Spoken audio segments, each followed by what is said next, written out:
సాయంత్రం వేళ మహారాష్ట్ర నుంచి వచ్చినటువంటి కూలీలు తంగలపల్లి మండలం లక్ష్మీపూర్ దగ్గర నాట్లు వేసి వారిని తీసుకొచ్చినటువంటి కాంట్రాక్టర్ వారిని కొదురుపాక దగ్గర ఉంచుకున్నటువంటి క్రమంలో తిరిగి ప్రయాణం తీసుకొని పోయేటువంటి సందర్భంలో మరి యాక్సిడెంట్ కాబడడం,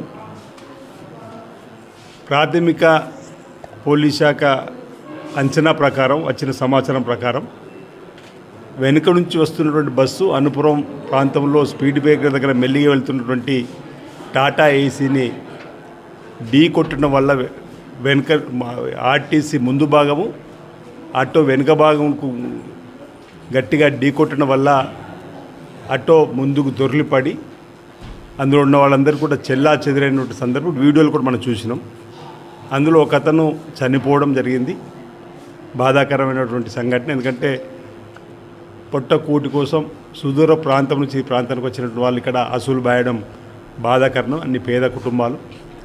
విషయం తెలగానే రాష్ట్ర ప్రభుత్వ పక్షాన మరి పోలీస్ శాఖ పక్షాన ఎస్పీ గారు, సంబంధిత డిఎస్పీ, సిఐ, పోలీసు అందరూ కూడా ఊటౌట్ నక్షి సంఘటన స్థలానికి చేరడం జరిగింది.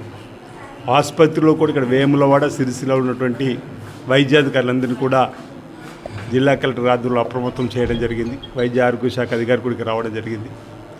వేములవాడలో చనిపోయిన వారితో కలుపుకొని 13 మంది ఇక్కడ జాయిన్ అయ్యే సందర్భంలో ఇప్పుడే ఎస్పీ గారు మీరు స్వయంగా డిఎంఓ చూసినప్పుడు ఒక ఇద్దరికి హెడ్ ఇంజరీ ఉంది. ఇమీడియట్గా వారిని ఇతరత్ర ఆసుపత్రికి పంపాలంటే వైద్యుల సూచన ప్రకారం ఎంజిఎం గాంధీ హాస్పిటల్ వరంగల్ పంపి ఏర్పాటు చేస్తున్నాం. అక్కడ కూడా ఆసుపత్రిలో ఉన్నటువంటి పెద్ద డాక్టర్తో, సూపరింటెండెంట్తో మాట్లాడడం జరిగింది. గౌరవ ఎస్పీ గారు కూడా సంబంధిత ప్రోటోకాల్ సంబంధించిన అధికారులతో మాట్లాడి వెంటనే రాగానే ఆపరేషన్ చేసే విధంగా పోలీస్ సహకారం కూడా దారి వెంట కూడా ఇబ్బంది కాకుండా చూడాలని చెప్పి ప్రయత్నం చేయడం జరిగింది. మిగతా వాళ్ళందరూ కూడా క్షేత్రఘాతులను పరామర్శించడం జరిగింది.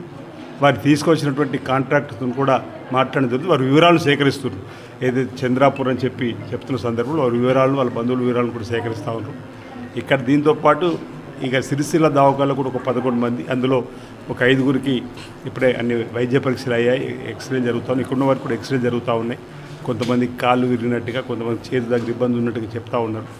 వీళ్ళందరికీ ప్రభుత్వం పక్షాన వైద్యం అందించడంలో అంటే ఈ ప్రభుత్వం మొదటి నుంచి కూడా చెప్తుంది, రేవంత్ రెడ్డి గారి సర్కార్లు, దామోదరాజు నరసింహ ఇలాంటి యాక్సిడెంట్ జరిగినప్పుడు ఇమ్మీడియట్లీ మనం ఆ 1 అవర్ గోల్డెన్ అవర్గా పిలుచుకునేటువంటి సమయంలో ఆసుపత్రికి వారందరూ కూడా చక్కటి వైద్య సేవలు అందించాలని చెప్పి వాళ్ళ ఆలోచనను తీసుకొని ఏదైతే ఉందో అది ఇప్పుడు ఇక్కడ కార్యక్రమాన్ని అమలు చేయాలని చెప్పని వైద్యాధికారులందరూ కూడా చెప్పడం జరిగింది.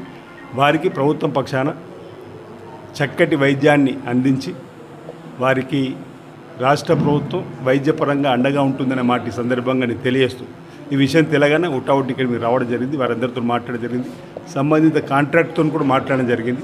సరే, పూర్వపర్వాలన్నీ కూడా తర్వాత మళ్ళీ ఈ సంఘటన జరిగిన తర్వాత చట్టపరంగా ఎవరు పొరపాటు చేశారు, ఏ విధంగా జరిగిందనే అంశంపైన పోలీసులు లోతుగా విశ్లేషణ జరుపుతారు. ప్రస్తుతానికి క్షేత్రఘాతులకు సంబంధించిన వారికి మంచి ట్రీట్మెంట్ అందేలా ప్రయత్నం చేయాలని చెప్పినటువంటి ఆలోచిస్తూ ఈరోజు ఈ ప్రభుత్వం ఎంజిఎం హాస్పిటల్ పంపించి ఏర్పడేసి వారికి బ్రెయిన్ ఇంజూరీ ఉందంటారు, అవసరమైతే ఆపరేషన్ కూడా చేయవలసిన అవసరం ఉందని చెప్పి అంటారు. కాబట్టి వారికి కూడా ఎలాంటి ప్రాణాపాయం రాకుండా చూడేసేటువంటి కార్యక్రమాన్ని చేయాలని చెప్పి నిర్ణయం తీసుకుంటున్నాం. ఇక్కడ ఉన్న వారందరూ కూడా చక్కటి వైద్యాన్ని అందించేటువంటి ఏర్పడేయడం కోసం త్వరితగతిలో ఉన్న డాక్టర్లు అందరినీ కూడా ఆదేశాలు ఇచ్చిన రమ్మని, ఇక్కడ ఇంక ఇతర ప్రాంతాల్లో ఉన్న అవసరమైతే డాక్టర్ రాత్రిపూట కూడా డిప్యూటేషన్ వేయడానికి డిమాండ్ వచ్చేవారు కూడా తగు చర్యలు తీసుకోవడానికి కోసం కూడా సిద్ధంగా ఉండాలని మాట ఈ సందర్భంగా నేను తెలియజేస్తూ, వాహనాలు కూడా అంటే ఈ కాంట్రాక్టర్ తప్పిదమా, భద్రతా లోపమా, లేదంటే అతను వెనుక నుంచి వచ్చిన బస్సుకు సంబంధించిన అతివేగం వల్ల జరిగిన అర్థం విచారణలో తేలుతుంది. వారిపైన చట్టపరమైనటువంటి చర్య పోలీస్ శాఖ తీసుకుంటుంది. ఈరోజు ఈ క్షేత్రఘాతులకు ఈ రాష్ట్ర ప్రభుత్వం అండగా ఉండి, ఎందుకంటే పొరుగు రాష్ట్రం నుంచి వచ్చినటువంటి వారు కాబట్టి అందరూ పేదలు, వారిని చూస్తే కూడా బాధ అనిపిస్తుంది. వాళ్ళ బాధ వర్ణానికి ఉంది కాబట్టి వారికి మంచి మెరుగైన వైద్యాన్ని అందించే బాధ్యత ఈ రాష్ట్ర ప్రభుత్వం తీసుకుంటుంది.